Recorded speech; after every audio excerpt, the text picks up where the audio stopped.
Amadia magnatso olo jiaby anao fitiliagnana dépistage ny diabety. Amadia andia malagasy miady amin'ny diabety miandraiky izay.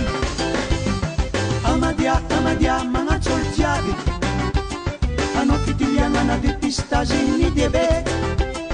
Amadia andia malagasy miady amin'ny diabety miandraiky izay. Arety mandoza sady manaranaka ny diabety nefa azo tsabony ka dia magnatao mani Amadia. Reo mamany lavana bisaka lava silomilay tsy mahita tory amin'ny amahia na epoisa aza misalasala.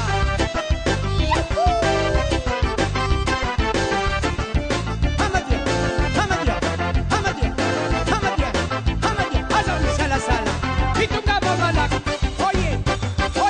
Amadia magnatso olo jiaby anao fitiliagnana dépistage ny diabety. Amadia andia malagasy miady amin'ny diabety miandraiky izay.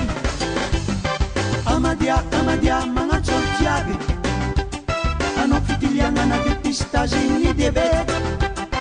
Amadia andia malagasy miady amin'ny diabety miandraiky izay.